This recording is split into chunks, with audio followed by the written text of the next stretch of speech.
Alright, so I watch a lot of YouTube content, and I have developed several pet peeves that you, as fellow viewers, might be painfully aware of at this point. Long YouTube intros are one of them, so this is the only YouTube intro you're ever getting from me. You know, shit like, before we get started, remember to like, comment, subscribe, and hit the bell before they've even given you something worth doing all that for. They haven't earned it, so we're not doing that. I haven't given you anything yet. You have to receive value in order to want to do the thing. Oh, how about that newscaster tone? You know, when the educational videos use this annoying rising comma, and then they do it again, and then they end each sentence with the same exact tone. And they keep doing it, and they do it over and over, and it starts to get really annoying. Before long, the video becomes completely unwatchable. Yeah, no, we talk like real humans here. Or how about when they say, without further ado, and then you get 15 minutes of further ado? Or the absolute bastardization of the words actually and literally. Yeah, we're not doing any of that here. We're here to convert monsters from various systems like D&D and Break RPG to Daggerheart. Now that you've heard the only YouTube intro you're ever getting from me, let's talk about stress.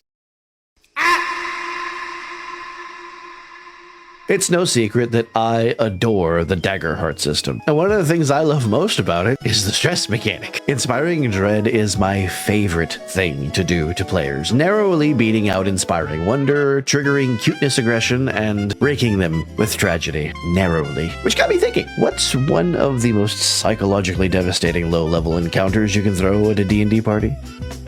The Rust Monster. Think about it. You're a third level fighter, just got plate armor, 1,500 gold pieces down the drain. You're feeling good, feeling invincible. Then this adorable bug lobster thing waddles up and turns your retirement fund into a pile of orange dust. That's not HP damage. That's emotional damage. And that is why the Rust Monster feels like it's made for Daggerheart's stress system.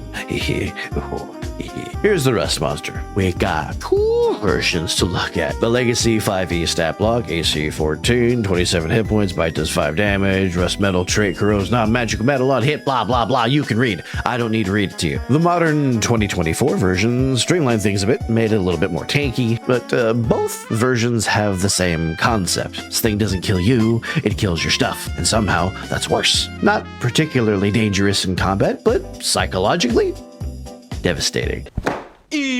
So how do we convert this to Daggerheart? First, we need to figure out what type of adversary this is. Daggerheart has several. Standard, bruiser, ranged, skulk, support, leader, solo. The Rust Monster is not a damage dealer. It's not tanky. It doesn't support other creatures. What it does is create tactical problems that make you question every decision. That's a skulk. Skulks are creatures that use special abilities to disrupt and reposition. The green ooze already corrodes armor, so the proof of concept is just in the game. When you get hit by the green ooze, you have to mark an armor slot, and you don't gain the benefits of the armor. And if you don't have armor slots anymore, extra damage. So we're just gonna go ahead and steal that. That sounds perfect. But the scariest part of the Rust Monster is what it does to your weapons. Daggerheart doesn't have weapon durability rules built in, so we'll need to create something that feels like rust and corrosion, uses existing Daggerheart mechanics where possible, creates meaningful choices, and doesn't turn into bookkeeping hell. Daggerheart already uses tokens, so why not rust tokens? Every time you hit this stupid thing with a metal weapon, that weapon gains a rust token.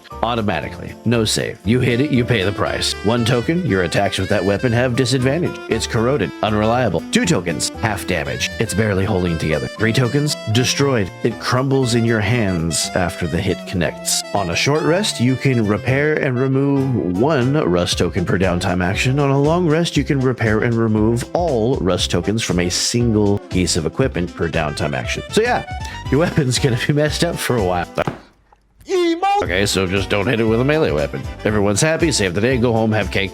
Well, the cake is a lie. Think I didn't think of that? Here's where it gets stressful. The Rust Monster has an action called Corroding Antennae. It can target your weapon directly, and if it hits, your weapon gains a rust token. But you can mark 2 stress to say, no, not today, bug, and avoid the effect entirely. Because fighting Rust Monsters should be stressful. What the Daggerheart system does here is turn equipment damage into a resource decision. Do you burn your mental fortitude to save your gear? Or do you take the hit and hope you can repair it later? And when you're out of stress, when you're already at your breaking point, That's when the rust monster is most dangerous, because you can't protect your stuff anymore. Let's look at the full conversion. Got a tier 1 skulk, difficulty at 12, 4 HP, so you're not going to one-shot it. This guarantees it's going to stick around for 2 rounds at least. 3 stress, standard bite attack for 1d6 plus 2 physical damage. Passives, rust metal. Every successful attack makes you mark an armor slot without getting the benefit.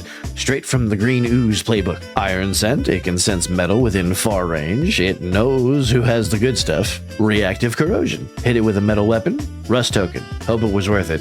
For its actions, just corroding antennae. Target your weapon directly. Rust token unless you pay 2 stress. Choose wisely. And the reaction, we're going to call this defensive lunge. When you hit it, it can mark a stress to immediately attack your weapon or bite you back. Even on defense, it's threatening your gear. Alright, so what does this mean at the table? Your warrior or guardian suddenly needs to think twice about charging in. Your rogue with the fancy rapier might want to use a bow this fight. Your party might actually need that wooden staff the druid's been carrying. And the beautiful part, the rust monster isn't even that dangerous to your HP. It's dangerous to your resources and your stress. I feel like this makes for a good, low-level threat that creates memorable encounters without threatening to TPK the party. And as you may have guessed, those rust tokens stick around. Each one takes a downtime action to repair. If you're on a short rest, only one piece of gear can be completely repaired per downtime action on a long rest. So after the fight, when you're back in town, you're spending precious downtime actions you could be using on projects you want to work on, healing, gaining hope for the next adventure. The rust monster's impact can last through multiple sessions. That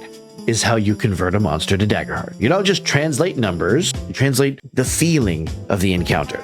So there you go. Rust Monster, Tier 1 Sculpt, Stress Mechanic Showcase, Equipment Destroyer, Party Stressor, Enemy Maker. You're welcome. If you want the full stat block, it's in the description. I got the compact little digital version and the print and play version for easy HP and stress tracking in a gorgeous dark mode presentation for the comfort of your poor little eyeballs. I use daggerheart.tabletoptown.app if you want to make your own stat blocks. If you want to see more conversions, let me know what monster you want to see next in the comments. I do this for fun and for the love of the system, so don't expect more than one of these a month unless I get really inspired. And now I will ask you to do all of the YouTube algorithm stuff with the like and the bell and all the herpity derpity. But now the video's over, so go traumatize your players for me.